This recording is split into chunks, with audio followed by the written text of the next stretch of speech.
Hello everyone, I'm Dr. Mohol Banker, intervention radiologist from Bankers Vasco Hospital. આજે આપણે case discuss કરવા જઈ રહ્યા છે પાઇલ્સ માટે. પાઇલ્સ એક ગંભીર બીમારી છે અને એને કારણે પેશન્ટ્સને ઘણી બધી તકલીફ પડતી હોય છે. જ્યારે આ પેશન્ટ્સ આ કેસમાં વાત કરીએ તો પેશન્ટને કન્ટિન્યુઅસ બ્લીડિંગ રહેતું હતું. So bleeding is a very common symptom of piles, જેને કારણે ઘણીવાર એટલો બધો સિગ્નિફિકન્ટ બ્લડ લોસ થાય કે પેશન્ટને એનિમિયા પણ ડેવલપ થાય, બીજા બધા હેલ્થ ઇસ્યુઝ પણ ડેવલપ થાય. સો બ્લીડિંગ અને pain, these are the main two symptoms of the piles. આ પેશન્ટની વાત કરીએ છીએ તો એમને કન્ટિન્યુઅસ બ્લીડિંગ રહેતું હતું પાઇલ્સમાંથી અને એને કારણે એમણે ઘણી બધી તકલીફ પડતી હતી. લગભગ એમણે દર 2 થી 3 મહિને બ્લડ ટ્રાન્સફ્યુઝનની પણ જરૂર પડતી હતી. એટલો બધો સિગ્નિફિકન્ટ બ્લડ લોસ થતો હતો. અને આ બધાની સાથે જ્યારે પેશન્ટ્સને આ બ્લીડિંગમાંથી છુટકારો મેળવવો હતો પાઇલ્સમાંથી, તો એણે ઘણા બધા પ્રયત્નો કર્યા. આયુર્વેદિક ટ્રીટમેન્ટ પર પ્રયત્ન કર્યો, જેમાં ક્ષારસૂત્ર છે પણ એ ટ્રીટમેન્ટ લીધી.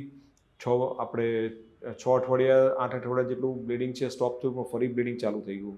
એકવાર જે લેઝરની ટ્રીટમેન્ટ આવે છે એ પણ પ્રયત્ન કર્યો, પણ લેઝર પર ઓલ્સો નોટ સક્સેસફુલ, ફેલ થયું અને ફરી થઈ ગયું. પેશન્ટ વોઝ કન્ફ્યુઝ અને રિયલી ઘણું બધું હેરાન થતું હતું કે આનાથી છુટકારો મેળવવો કેવી રીતે.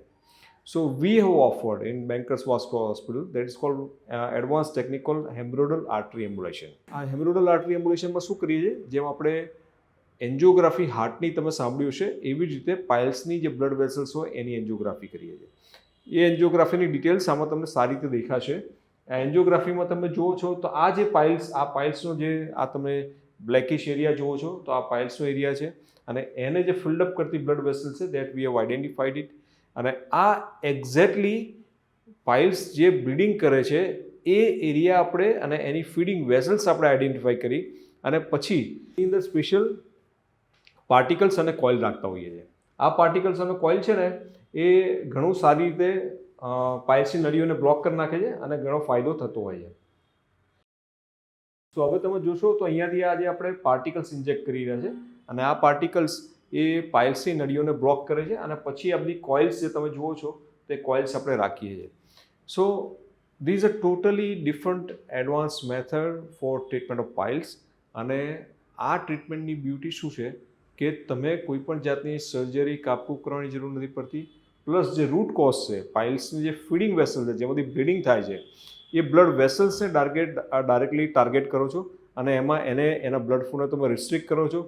જેમ નદી પર ડેમ બનાવીએ એવી રીતે બ્લડ ફ્લો આખો રિસ્ટ્રિક્ટ થાય છે અને એને કારણે એ પાઇલ્સ છે એ સ્ટ્રિંગ થઈ જાય છે, બ્લીડિંગ છે સ્ટોપ થઈ જાય છે.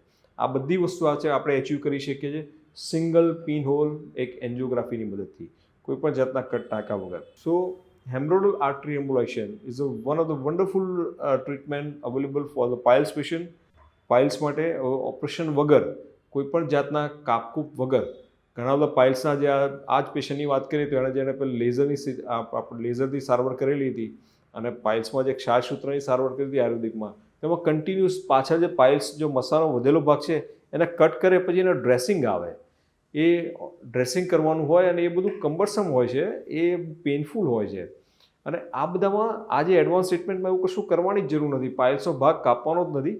જસ્ટ તમે એનો બ્લડ સપ્લાય રિસ્ટ્રિક્ટ કરો છો, પાઇલ્સ એની જાતે સ્ટ્રિંગ થઈ જાય છે અને કોઈ કટ કાપકૂપ કશું આવતું નથી હોતું. સો યાદ રાખો, જ્યારે પણ તમારે પાઇલ્સથી તમે પીડાતા હો તો વગર ઓપરેશને તમે આવી એડવાન્સ ટેકનિકથી સારવાર કરી શકો છો આ હેમરોઇડલ આર્ટરી એમ્બ્યુલેશનથી.